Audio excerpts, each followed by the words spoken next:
Okay. இன்னைக்கு என்ன class பார்க்க போறோம் அப்படின்னு பார்த்தீங்கன்னா, 7த் செகண்ட் டெர்ம் ஓகேங்களா? செகண்ட் டெர்ம் சயின்ஸ்ல செல் உயிரியல் அப்படின்னு சொல்லக்கூடிய ஒரு டாபிக் பார்க்க போறோம். ஓகேங்களா? இந்த லெசன்ல என்ன இருக்கும் அப்படின்னு பார்த்தீங்கன்னா, ஒரு செல்ல பத்தின எல்லா தகவலும் இருக்கும். ஒரு செல் அப்படின்னா என்ன? அப்படின்றத விட, அந்த செல்லுக்குள்ள என்ன இருக்கு அப்படின்றத நம்ம பார்ப்போம். ஓகேங்களா? ஆக்சுவலா இந்த படம் குடுத்துருக்காங்கல்ல, இது எல்லாமே செல்லு தான். சரிங்களா? செல்லுக்குள்ள என்ன இருக்கு அப்படின்றத குடுத்துருப்பாங்க. நம்ம உள்ள போய் பார்ப்போம். சரிங்களா? முக்கியமா இதுல என்ன பார்ப்போம் அப்படின்னா, தாவர செல்லுக்கும், விலங்கு செல்லுக்கும் இடையே அந்த உள்ள ஒற்றுமைகளையும், வேற்றுமைகளையும் பார்ப்போம். ஓகே. இம்பார்ட்டன்ட்டா சொல்றேன். ஓகேங்களா? இம்பார்ட்டன்ட்டா சொல்றேன். என்ன எக்ஸாம் பாயிண்ட் ஆஃப் வியூல இருக்கோ, அத மட்டுமே நான் சொல்றேன். ஓகேங்களா? ஓகே. இந்த இடத்துல வந்து பார்த்தீங்க அப்படின்னா, சால்மோனல்லா சால்மோனல்லா சிற்றினத்தை சேர்ந்த பாக்டீரியா தான் உணவு வந்து நஞ்சாவதுக்கு ஒரு முக்கிய காரணியா இருக்கு அப்படின்னு சொல்றாங்க. சரிங்களா? இது ஒரு கொஸ்டினா கேட்கலாம். சரியா? நெக்ஸ்ட்டு அந்த சால்மோனல்லா பாக்டீரியாவோட படத்த குடுத்துருக்காங்க. ரைட்டா? நெக்ஸ்ட் என்ன அப்படின்னா, உயிரினங்களோட அடிப்படை அலகே வந்து பார்த்தீங்க அப்படின்னா செல்லு தான். உயிரினங்களோட ஒரு அடிப்படை அலகு அப்படின்றது செல்லு தான். சரிங்களா? இப்போ ஒரு சுவர் எப்படி செங்கலால இருக்கு, அது மாரி நம்மளோட உடல் அப்படின்றது செல்களால இருக்கு. சரிங்களா? ஸோ அத நம்ம தெரிஞ்சுக்கணும். ஓகேங்களா? அடுத்து வந்து பார்த்தோம் அப்படின்னா, ஒரு செல் அப்படின்னா என்னன்னு பார்த்தீங்கன்னா, உயிரினத்தோட அடிப்படை செயல் அலகு அப்படின்றது செல்லு தான். சரிங்களா? இதுவே நம்ம கொஸ்டினா கேட்பாங்க. ஏன்னா உயிரினத்தோட அடிப்படை அலகு, செயல் அலகுன்னு கேட்டாங்கனாலும் செல்லு தான். சரிங்களா? அடுத்து பார்த்தோம் அப்படின்னா,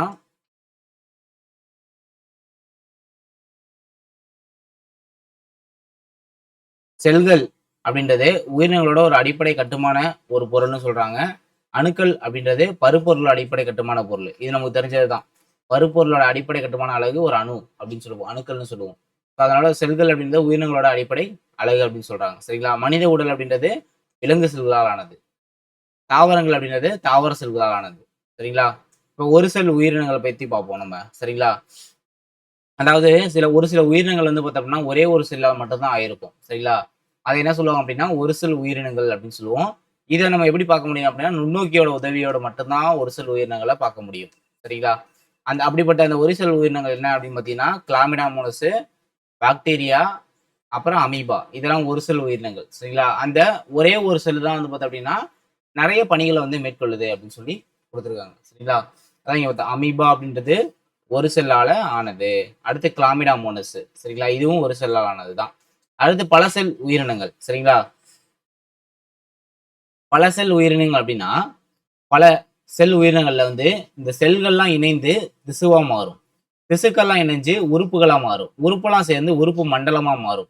ஸோ அந்த மாரி இருக்கிறதுனால, அந்த பெரிய உயிரினங்கள்லாம் நம்ம கண்ணுக்கு வந்து புலப்படும் அப்டின்னு சொல்றாங்க. ஓகேங்களா? ஏன்னா பல செல் உயிரினங்கள். சரிங்களா? அடுத்து இந்த செல்கள்லாம் என்ன பண்ணும் அப்படின்னா, பல வகையான பணிகள வந்து மேற்கொள்ளும் அப்படின்னு சொல்றாங்க. ஓகேங்களா? வெங்காயம் மற்றும் மனித செல்களை நாம் நுண்ணோக்கி மூலமே காண முடியும். ஓகேங்களா? வெங்காயம் மற்றும் மனித செல்கள் என்ன பண்ண முடியுமா? நுண்ணோக்கி மூலமாவே காண முடியும். ஓகேங்களா? பல செல் உயிரினங்களுக்கு எடுத்துக்காட்டு தான் அந்த வெங்காயமும், மனிதனும். சரிங்களா? செல் முதல் உயிரினம் வரை. அதாவது நம்ம இங்க சொன்னத அப்படியே குடுத்துருப்பாங்க. செல்கள்லாம் சேர்ந்து ஒரு திசுவ உருவாக்கும். திசுவெல்லாம் இணைந்து ஒரு உறுப்ப உருவாக்கும். உறுப்புகள்லாம் இணைந்து உறுப்பு மண்டலத்த உருவாக்கும் அப்படின்னு சொல்றாங்க. ஓகேங்களா? அந்த உறுப்பு மண்டலம் தான் உயிரினத்தோட ஒரு பல்வேறு பணிகள வந்து நம்ம சாப்பிடுற செரிமானமா இருக்கட்டும், எல்லாத்தையுமே கழிவு நீக்க மண்டலமா இருக்கட்டும், எல்லாமே உறுப்பு மண்டலங்கள் தான். அந்த வேலையெல்லாம் நம்ம வந்து உறுப்பு மண்டலங்கள் தான் பார்க்கும். சரிங்களா? அப்பதான் ஒரு உயிரினம் வந்து ரொம்ப நாளைக்கு உயிர் வாழ முடியும். உறுப்பு மண்டலம் இருந்தா தான். சரிங்களா? மனிதர்கள்ல வந்து தாவரங்கள்லயும் எவ்வாறு தொடர் கட்டமைப்பு உள்ளது அப்படின்றத நமக்கு குடுத்துருக்காங்க. ஓகேங்களா? இதெல்லாம் அவ்வளவு இம்பார்ட்டன்ட் இல்ல. நமக்கு என்ன வேணும் அப்படின்றத மட்டும் பார்த்துருவோம். இப்ப வந்து உயிரினங்கள் அப்படின்னு எடுத்துட்டோம் அப்படின்னா, உயிரினங்கள்ல உறுப்பு மண்டலங்கள் இருக்குன்னு சொன்னேன். ஓகேங்களா? அது என்னென்ன மண்டலம் அப்படின்னு பார்த்தீங்கன்னா, சுவாச நீக்க மண்டலம், ஜீரண மண்டலம், கழிவு நீக்க மண்டலம், ரத்த ஓட்ட மண்டலம். ஸோ அப்படின்னு சொல்லி நெறைய மண்டலங்கள் இருக்கு அப்படின்னு சொல்லி நமக்கு குடுத்துருக்காங்க. ரைட்டா? இதுல ஒரே ஒரு உறுப்பு மண்டலத்த மட்டும் இங்க எக்ஸ்பிளைனா குடுத்துருக்காங்க. என்ன அப்படின்னா, ஆ இப்ப வந்து சுவாச மண்டலத்துல வந்து நாசி துவாரங்கள் அப்படின்னா மூக்குலேருந்து ஸ்டார்ட் ஆகுது. ஓகேங்களா? நாசி அறைகள், காற்று குழாய்கள் மற்றும் நுரையீரல் போன்ற உறுப்புகள்லாம் இருக்கும். இந்த உறுப்புகள்லாம் இணைந்து தான் இந்த உறுப்பு மண்டலத்த வந்து உருவாக்கும். சுவாச மண்டலத்த. சரிங்களா? அதாவது மூக்குலேருந்து நுரையீரல் வரையும்ப்பா. அந்தந்த மூக்குன்றது ஒரு உறுப்பு. நுரையீரல்ன்றது ஒரு உறுப்பு. இந்த உறுப்புகள்லாம் சேர்ந்து உறுப்பு மண்டலத்த வந்து உருவாக்கும் அப்படின்னு சொல்றாங்க. ஓகேங்களா? தாவரத்துல அதே மாரி வேர் அமைப்புல வந்து முதன்மை வேர், 2ஆம் நிலை வேர், 3ஆம் நிலை வேர் அப்படின்னு சொல்லி காணப்படும். ஓகேங்களா? நீர், கனிமம் போன்றவற்றை கடத்துவதற்கும் மற்றும் தாவரத்தை நிலத்தில் நிலைப்படுத்தவும் என்ன தேவை அப்படின்னா, வேர் தேவை. சரிங்களா? அடுத்து உறுப்பு. ஓகேங்களா? திசுக்கள்லாம் இணைந்து உறுப்புகளை உருவாக்கும். இப்போ எக்ஸாம்பிள் இதயம் அப்படின்றது ஒரு உறுப்பு, நுரையீரல் அப்படின்றது ஒரு உறுப்பு, கண்ணு, வயிறு இதெல்லாம் வந்து பார்த்தீங்கன்னா ஒரு ஒரு ஒரு உறுப்பு தான். இதெல்லாம் எப்படி உருவானுச்சுன்னா அப்படின்னா செல்கள்லாம் இணைந்து திசுக்கள் உருவாகும். திசுக்கள்லாம் இணைந்து ஒரு உறுப்பு உருவாக்கும் அப்படின்னு சொல்றாங்க. ஓகேங்களா? ஒரு திசு அப்படின்றது என்ன அப்படின்னா குறிப்பிட்ட செயல்களை செய்வதற்காக உருவாக்கப்பட்ட செல்களோட தொகுப்பு. ஒரு திசு அப்படின்னா என்னது? செல்களோட தொகுப்பு, அவ்வளவுதான். ஓகேங்களா? அப்படி என்னென்ன திசு இருக்கு அப்படின்னு பார்த்தீங்கன்னா நரம்பு திசு, எபிதிலிய திசு, இணைப்பு திசு, தசை திசு இது எல்லாமே இருக்கு அப்படின்னு சொல்றாங்க. தாவரங்கள்ல கடத்தும் திசு, புறத்தோல் திசு இது இருக்கு. மற்றும் அடிப்படை திசுக்கள் இது தாவரங்கள் உள்ளது. இது விலங்குகள் உள்ளதா, விலங்கு செல்ல உள்ளது. இந்த திசுவை மட்டும் நோட் பண்ணி வச்சுட்டா போதும். ஓகேங்களா? நரம்பு திசு, எபிதிலிய திசு, இணைப்பு திசு, தசை திசு இதெல்லாம் இருக்கு விலங்கு செல்ல. ஓகேங்களா? தாவரங்கள்ல வந்து பார்த்தோம்னா கடத்தும் திசு, புறத்தோல் திசு, அடிப்படை திசுக்கள். அடுத்து வந்து பார்த்தோம்னா செல்லு. செல்லை பத்தி நம்ம முன்னாடியே வச்சு உயிரினங்களோட ஒரு அடிப்படை அமைப்பு மற்றும் செயலழகு அப்படின்றது செல்லு தான். ஓகேங்களா? செல்லே உயிரினங்களோட கட்டமைப்போட ஒரு அடிப்படை அழகு அப்படின்னு சொல்லிட்டாங்க. ஓகேங்களா? அடுத்து தாவரம் மற்றும் விலங்கு செல்லை வந்து பார்த்தோம் அப்படின்னா ஒப்புமைப்படுத்திருப்பாங்க. ஓகே, தாவர செல்லுக்கும் விலங்கு செல்லுக்கும் என்னென்ன வந்து டிஃபரன்ஸ் இருக்கு அப்படின்றத நம்ம கொடுத்துருப்பாங்க. இல்லை எக்ஸாம் பாயிண்ட் ஆஃப் வியூல என்ன இருக்கோ அதை மட்டும் நம்ம நோட் பண்ணிக்கலாம். ஓகேங்களா?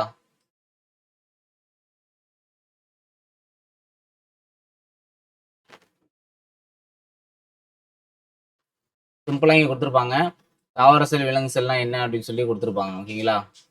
நம்ம இங்க பாக்குறத விட நமக்கு எக்ஸ்பிளனேஷன் வந்து கொடுத்துருப்பாங்க. ஓகேங்களா? ஒவ்வொருத்தரோட பணிகள் என்ன அப்படின்னு சொல்லி நம்ம கொடுத்துருப்பாங்க. ஸோ நம்ம அங்க பார்த்துக்கலாம். ஓகேங்களா? இப்போ எக்ஸாம்பிள் பார்த்தோம் அப்படின்னா எபிதிலிய திசு, எபிதிலியல் செல்கள். ஓகேங்களா? இதோட இது வந்து இப்படிதான் இருக்கும், அமைப்பு இப்படிதான் இருக்கும். இதோட வேலை என்ன அப்படின்னா உடலோட அந்த மேற்பரப்பை மூடி பாதுகாக்கிறது. இதை ஏன் நடத்துறேன் அப்படின்னா இது வந்து பொறுத்துகள் நமக்கு கேட்பாங்க. ஸோ அதனால இதை நடத்துறேன். சரிங்களா? தூண் வடிவ செல்கள். ஓகேங்களா? தட்டையா இருக்கும், தூண் மாதிரி இருக்கும். இந்த மாதிரி தான் இருக்கும். சரிங்களா? தட்டையா தூண் மாதிரி இருக்கா? இதோட வேலை என்ன அப்படின்னா உடலோட மேற்பரப்பை மூடி பாதுகாக்கிறது தான் எபிதிலிய செல்களோட வேலை. ஓகேங்களா? அடுத்து தசை செல்கள்.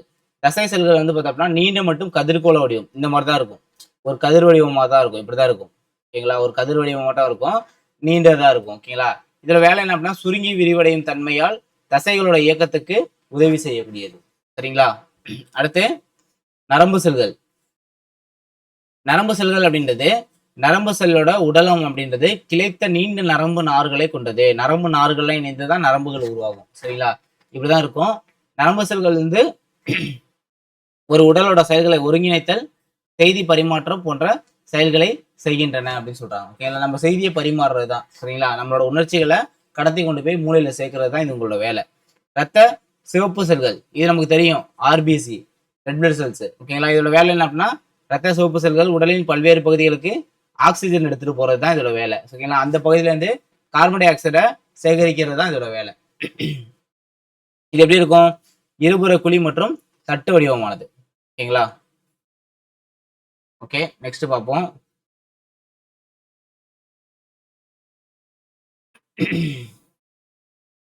ஓகே, செல்லுக்குள்ள வந்து பாத்தீங்க அப்படின்னா ஒரு செல்லு இருக்கு அப்படின்னா அந்த செல்லுக்குள்ள நிறைய உறுப்புகள் இருக்கும். சரிங்களா? இப்ப நம்ம உடம்புக்குள்ள எப்படி உறுப்பு மண்டலத்துக்குள்ள உறுப்புகள் நிறைய இருக்குல்ல, ஸோ அது மாதிரி ஒரு செல்லுக்குள்ள நிறைய உறுப்புகள் இருக்கும். அதை என்ன சொல்லுவாங்க அப்படின்னா நுண்ணுறுப்புன்னு சொல்லுவாங்க. ஓகேங்களா?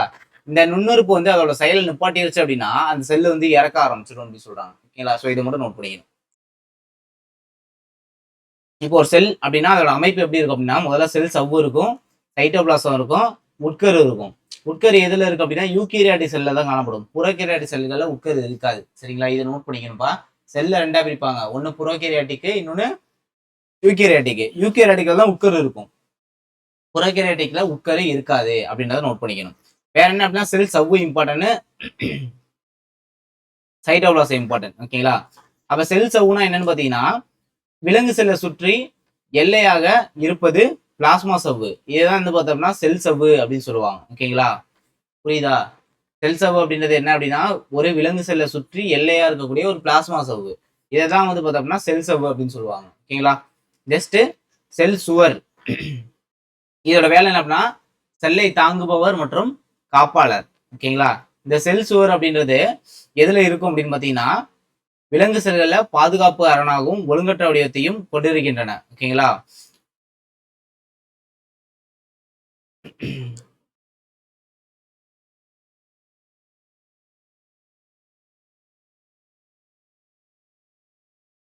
ஓகே, இந்த இடத்துல கொடுத்துருப்பாங்கப்பா செல் சுவர்.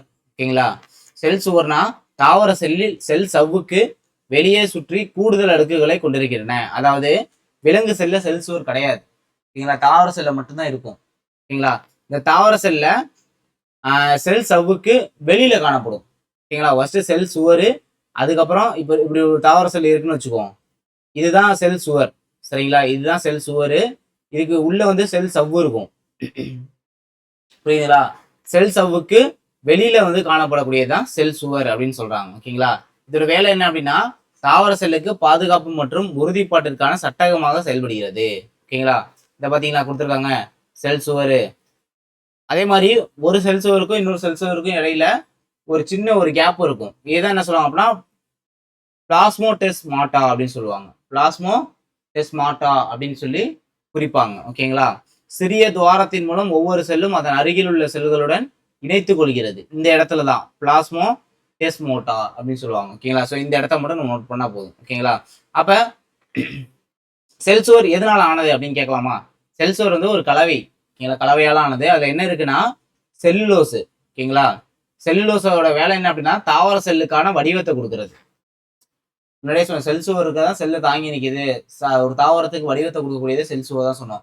அந்த வடிவத்தை கொடுக்கக்கூடியது என்னன்னா செல் சுவர்ல இருக்கக்கூடிய செல்லுலோஸ் தான் வடிவத்தை கொடுக்கும். ஓகேங்களா, அதான் இது அதிக உயரத்துக்கு வளர்ந்து விட்டாலும் கூட தாவரங்கள் உறுதியாகவும் நேராகவும் இருக்க அனுமதிக்கிறது. ஒரு தாவரம் என்னதான் ஹைட் வளர்ந்தாலும் நேரா இருக்கும், பார்த்துருப்பீங்க. காரணம் என்ன அப்படின்னு பார்த்தீங்கன்னா அதுல இருக்கக்கூடிய அந்த செல் சுவர் அப்படின்றது. ஓகேங்களா, அதுல இருக்கக்கூடிய மெயினா பார்த்தோம் அப்படின்னா செல்லுலோஸ்.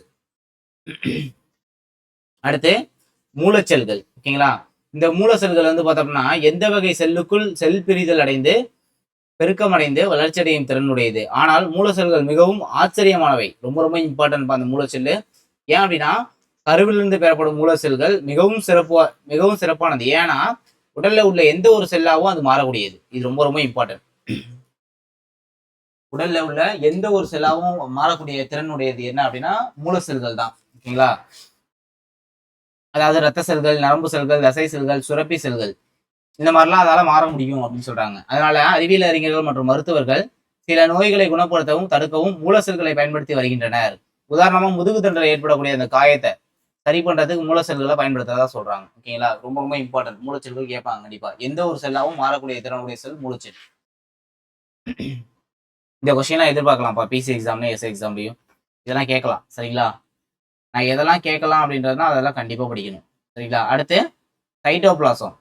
அதாவது சைட்டோபிளாசம் அப்படின்றது ஒன்றும் இல்லை, செல்லோட ஒரு இயக்க பகுதிப்பா. செல்லோட ஒரு இயக்க பகுதி அப்படின்றது சைட்டோபிளாசம். ஓகேங்களா, சைட்டோபிளாசம்னு சொல்லுவாங்க. ஓகே, வேற என்ன அப்படின்னு பார்த்தோம் அப்படின்னா இது வந்து சிறிது சாயம் ஏறிய பகுதி. ஓகேங்களா, சாயம் ஏறிய பகுதி அப்படின்னு சொல்லுவாங்க. ஓகேங்களா, சைட்டோபிளாசத்தை. சைட்டோபிளாசம் அப்படின்றது எந்த இடத்துல இருக்கும் அப்படின்னு கேட்டீங்கன்னா செல் சவ்வுக்கும் உள்ளடக்கிய செல்லின் அனைத்து பகுதிகள் கொண்ட ஆனால் உட்கருவை தவிர்த்துள்ள பகுதி. செல் சவ்வை உள்ளடக்கிய செல்லின் அனைத்து பகுதிகள் கொண்ட ஆனால் உட்கருவை தவிர்த்துள்ள பகுதி. எக்ஸாம்பிள் செல் சவ்வு இப்படி இருக்கு அப்படின்னா நடுவில் உட்கரு இருக்குன்னா அந்த உட்கரு தவிர்த்து பாக்கி எல்லா இடத்துலயும் என்ன இருக்கும் அப்படின்னா சைட்டோபிளாசம் இருக்கும் அப்படின்னு சொல்றாங்க.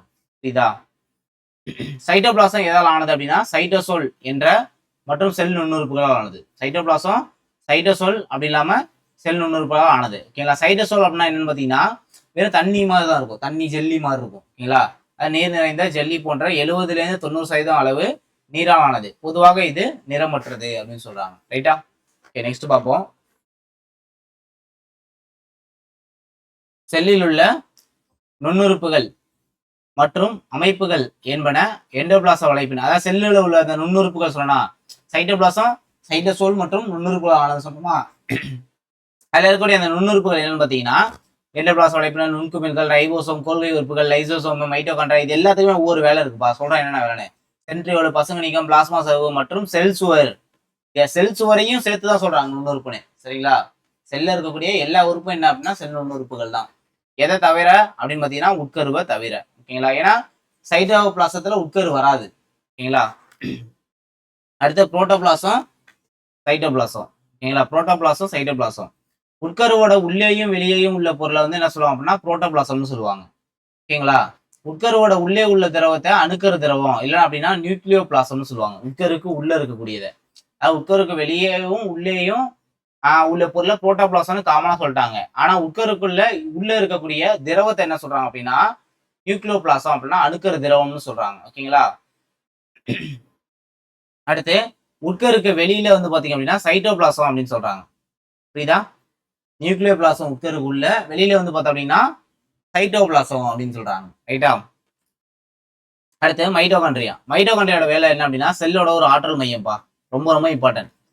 சைட்டோபிளாசத்துக்குள்ள இருக்கக்கூடிய மைட்டோகாண்ட்ரியா, அதோட வேலை என்ன அப்படின்னா செல்லோட ஆற்றல் மையம். ஏன் அப்படின்னா நம்ம சாப்பிட்ற சாப்பாட்டை வந்து செரிமானம் அடைஞ்சு ஆற்றலை கொடுக்கக்கூடியது இதோட வேலை தான். அதனாலதான் ஆற்றல் மையம் சொல்றாங்க.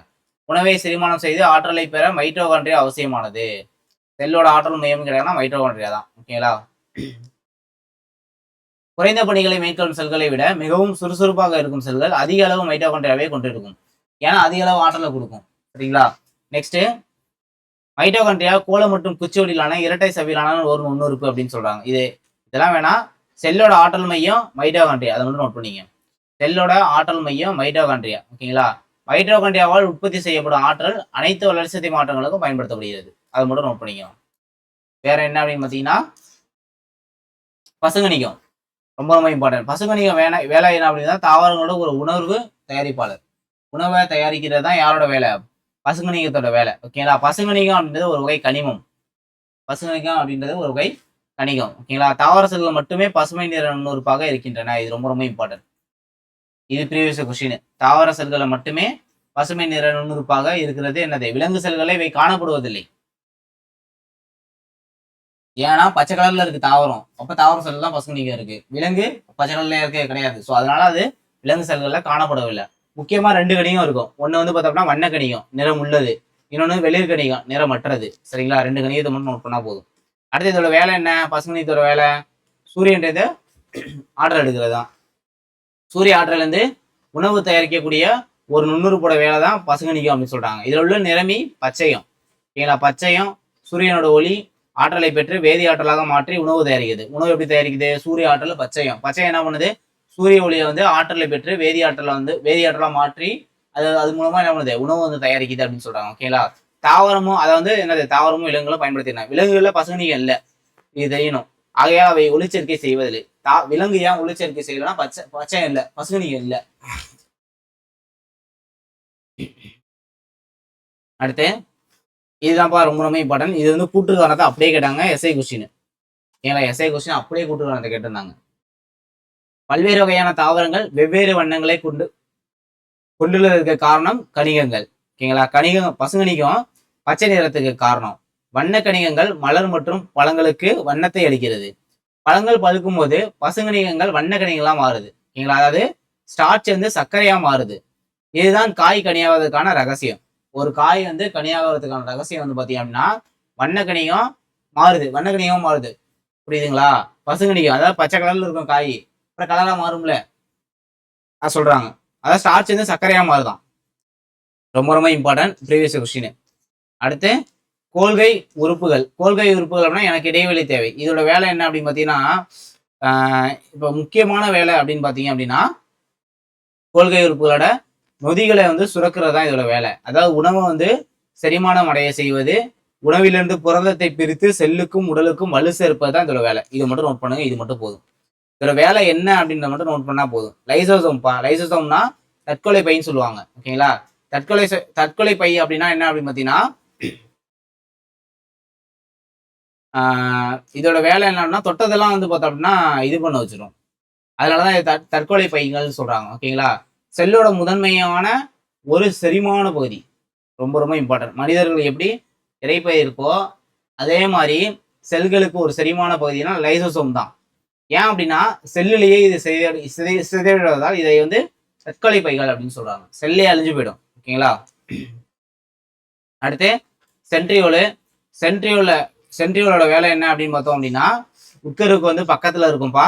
ஓகேங்களா. செல் பகுப்பின் போது குரோமோசோம்களை பிரிக்க உதவும். அவ்வளவுதான். இது மட்டும் நோட் பண்ணா போதும். ஓகேங்களா. விலங்கு செல்ல மட்டும்தான் இருக்கும். இதே நோட் பண்ணிங்க. விலங்கு செல்களை மட்டும்தான் இருக்கும். ஓகேங்களா. இது ரொம்ப ரொம்ப இம்பார்ட்டன்ட். சென்ட்ரியோல விலங்கு செல்ல மட்டும்தான் இருக்கும். செல் பகுப்பின் போது குரோமோசோம்களை பிரிக்க உதவக்கூடியது. ஓகேங்களா? சென்ட்ரியோல் இப்படிதான் இருக்கும். அடுத்து எண்டோபிளாச வலைப்பின்னல். எண்டோபிளாச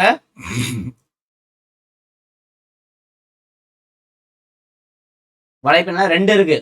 ஒன்னு சொரசொரப்பான எண்டோபிளாச வலைப்பின்னல், இன்னொன்னு வந்து பாத்தீங்க அப்படின்னா மென்மையான எண்டோபிளாச வலைப்பின்னல். ஓகேங்களா? ஒன்னு சுரசுரப்பான எண்டோபிளாச வலைப்பின்னல், இன்னொன்னு மென்மையான எண்டோபிளாச வலைப்பின்னல். ஓகேங்களா?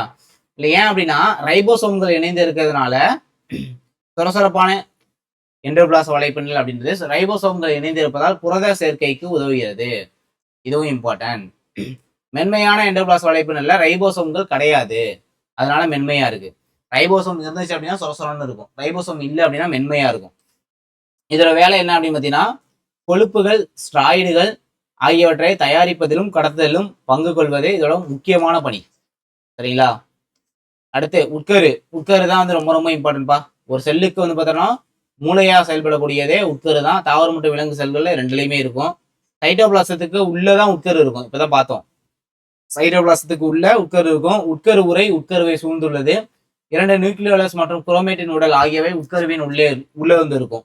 2 நியூக்ளியோலஸ், அப்புறம் வந்து பார்த்தீங்கன்னா ஒரு குரோமேட்டின் உடல், இதெல்லாம் இருக்கும்.